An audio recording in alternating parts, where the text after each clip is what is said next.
অসমত প্ৰথমবাৰৰ বাবে আমেৰিকা, লণ্ডন, ইউৰোপ, ফ্ৰান্স তাৰ পৰা মানুহে আহি গুৱাহাটীত উপস্থিত হৈছে।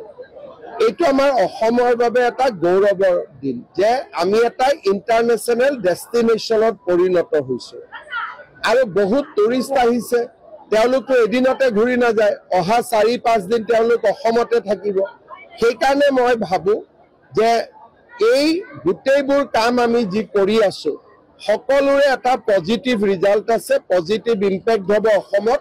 কালি সুন্দৰ কৰি অনুষ্ঠানটো হৈ গ'ল, যদিও মই চাব যোৱা নাই, মই দেখিছোঁ খুব ধুনীয়াকৈ হৈ গ'ল। মই সকলোকে শুভেচ্ছা জনাইছোঁ। অসমত প্ৰথমবাৰৰ বাবে আমেৰিকা, লণ্ডন, ইউৰোপ, ফ্ৰান্স তাৰ পৰা মানুহে আহি গুৱাহাটীত উপস্থিত হৈছে।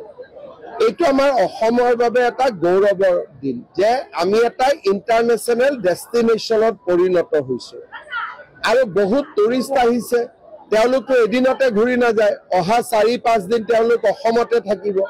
সেইকাৰণে মই ভাবো যে এই গোটেইবোৰ কাম আমি যি কৰি আছো সকলোৰে এটা পজিটিভ ৰিজাল্ট আছে, পজিটিভ ইম্পেক্ট হ'ব অসমত। কালি সুন্দৰ কৰি অনুষ্ঠানটো হৈ গ'ল, যদিও মই চাব যোৱা নাই, মই দেখিছোঁ খুব ধুনীয়াকৈ হৈ গ'ল। মই সকলোকে শুভেচ্ছা জনাইছোঁ। অসমত প্ৰথমবাৰৰ বাবে আমেৰিকা, লণ্ডন, ইউৰোপ, ফ্ৰান্স তাৰ পৰা মানুহে আহি গুৱাহাটীত উপস্থিত হৈছে। এইটো আমাৰ অসমৰ বাবে এটা গৌৰৱৰ দিন যে আমি এটা ইণ্টাৰনেশ্যনেল ডেষ্টিনেশ্যনত পৰিণত হৈছো আৰু বহুত টুৰিষ্ট আহিছে। তেওঁলোকে এদিনতে ঘূৰি নাযায়, অহা ৪-৫ দিন তেওঁলোক অসমতে থাকিব। সেইকাৰণে মই ভাবো যে এই গোটেইবোৰ কাম আমি যি কৰি আছো সকলোৰে এটা পজিটিভ ৰিজাল্ট আছে, পজিটিভ ইম্পেক্ট হ'ব অসমত। কালি সুন্দৰ কৰি অনুষ্ঠানটো হৈ গ'ল, যদিও মই চাব যোৱা নাই, মই দেখিছোঁ খুব ধুনীয়াকৈ হৈ গ'ল। মই সকলোকে শুভেচ্ছা জনাইছোঁ। অসমত প্ৰথমবাৰৰ বাবে আমেৰিকা, লণ্ডন, ইউৰোপ, ফ্ৰান্স তাৰ পৰা মানুহে আহি গুৱাহাটীত উপস্থিত হৈছে।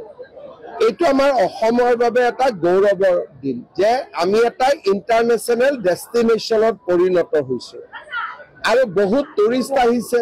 তেওঁলোকে এদিনতে ঘূৰি নাযায়, অহা ৪-৫ দিন তেওঁলোক অসমতে থাকিব। সেইকাৰণে মই ভাবো যে এই গোটেইবোৰ কাম আমি যি কৰি আছো সকলোৰে এটা পজিটিভ ৰিজাল্ট আছে, পজিটিভ ইম্পেক্ট হ'ব অসমত। কালি সুন্দৰ কৰি অনুষ্ঠানটো হৈ গ'ল, যদিও মই চাব যোৱা নাই, মই দেখিছোঁ খুব ধুনীয়াকৈ হৈ গ'ল। মই সকলোকে শুভেচ্ছা জনাইছোঁ।